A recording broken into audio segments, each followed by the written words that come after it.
Good morning. Welcome back to Freshwater Healer.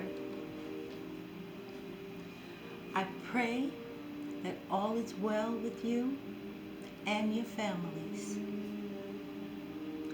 I want to take a moment and just speak directly to your hearts this morning.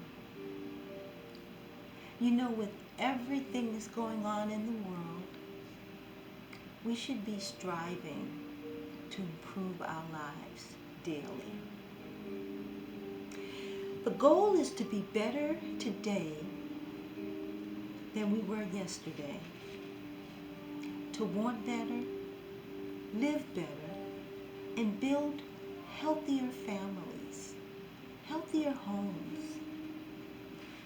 But in order to do this, we must be willing to grow,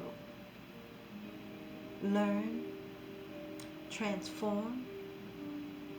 We must be willing to be awakened, spiritually awakened, to heal, and break generational cycles, chains, and curses. Not only from our lives, but for the generations to come. It's a process, guys. It's not easy. It's not easy healing. It's not easy breaking generational cycles, chains, and curses. But it's worth it. At the end, it's liberating. It sets you free. I've been talking about the mindset of Betty Wright's mother. But truth be told, we all can relate to this story in some way or another. We've been lied to. We've been mistreated. We've been abused, betrayed, abandoned, and even broken in some way or another. But it's okay, because it made us better. It made us wiser, and it made us stronger. It's time, guys. It's time to start living by faith. It's time to start living by hope and living by love. It's time to start living and take back your power and stop settling for less. Amen? It's time to heal, guys. I pray that I felt the need to say this morning, and I pray that this was helpful to someone. I pray that it blessed someone in some way. Okay, now let's get back to the story. Today, we're talking about having a piece of man is better than having no man at all. And we're on part 2. Today's message is another question. Are you curious to know if there was life after the pain? Okay, well, let's find out. Betty stated that the answer to everyone's question about whether there was life after the pain was yes. Yes, there was life after the pain. But, and remember, there's always a but. But meaning only if you were willing to accept that Mr. Charlie is just a man and he's doing the best that he can. He was trying, y'all. He was trying. She said, he's only doing what men do. She said she always believed or always heard people say, a man is going to be a man. And she said she used to think that statement was only an excuse for bad behavior. But now she can testify that she knows that statement is true. She said, a man is going to be a man. And that was her truth. That was the truth that she stood under. That was her belief about men. And that belief was her comfort zone. That was her familiar territory. You see, she grew up in chaos. She lived in chaos. She was familiar with chaos. And she liked it. She liked it. That was familiar. And sometimes, even if you don't like it, it's what you're used to. It's what you're drawn to. And yes, that was her life experience with men. Abuse was all she knew. Unfortunately, she stayed too long, and that treatment was engraved in her mind, in her heart. It was home. That was home to her. She said, if we weren't arguing and fighting, something was wrong. That's what she was used to. As toxic as that was home to her. She didn't feel love unless they were arguing and fighting. As I indicated, that was engraved in her mind deeply and firmly fixed. So is there life after pain? Well, only if you're willing to accept that behavior as your norm and understand that the behavior will not change. Even after the apology, it's not going to change. So in other words, she needed to play her position. And when I say play her position, it's playing her assigned role within the team, staying in her lane. She accepted breadcrumbs, guys.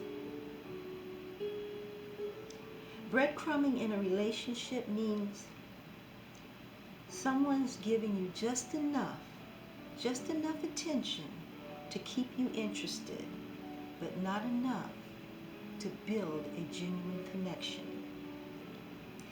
That's saying they have one foot in and one foot out. A little bit here and a little bit there. Just enough. He basically conditioned her mind. This is known as mindset conditioning. It's referring to the process of influencing someone's thoughts, influencing their beliefs, and influencing their attitude through repeated exposure to specific ideas or experiences. An example of that is you have a man that continuously come home the next day, continuously stay out every night and come home the next day. He is conditioning you. He is conditioning your mindset to accept it. He's conditioning you to be comfortable with it. And believe it or not, it happens. Essentially, he's training the mind to respond a particular way to certain situations and actions. He's making you a slave to pain. You see, it's natural for a woman to nurture and love. We do that well. We do it well. But we have to choose correctly who we give that type of love and affection to. You see, she loved him. She loved him with all her heart. She loved him completely, flaws and all. But instead of appreciating that, he took it for granted. And all she wanted from him was to be loved. But instead, he just continued to do her like he do. And that's what she said. She said he continued to do her like he do. Or basically, he continued to do me like he do. Here's the truth, guys. The gist of the story is about love. You see, love is easily mistaken for something else when you don't know what love is. Love can be confused with other feelings such as infatuation or codependency. And a man, well, he will recognize that as weakness. And he will use it as a way to enter a woman's heart, knowing fully that she is looking for something that he has no intentions of giving. Ladies, that's the whole game in a nutshell. The game is he will enter your life. He will recognize your weakness, and he will take advantage of that weakness. He will study you, and then he will enter your heart. This is why God tells you, he tells you in Proverbs 4:23, guard your heart above all else, for it determines the course of your life. Everything you do flows from your heart. But as I indicated, he will enter your heart knowing fully what you are looking for. But he knows he has no intentions of giving you that. But he will deceive you to think that he will. So know the game, guys. Learn it, be aware of it, and recognize it when it's in your face. Make sure your affections lead you in the right direction, and put boundaries on your desires. In other words, move accordingly. Be open to change. You may have to change direction. Be open to that if you have to. I mean, that's not the goal to change, but sometimes it's necessary. Be adaptable. And if you have something to say, say it. Open your mouth. If you see something that's not right, open your mouth. And most importantly, learn to love yourself before you love others.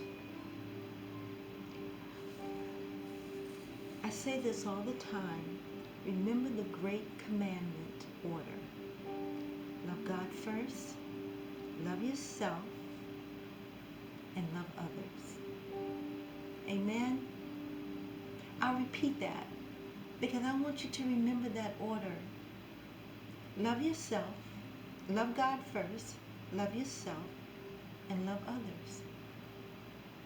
Until next time, God bless you. Love you.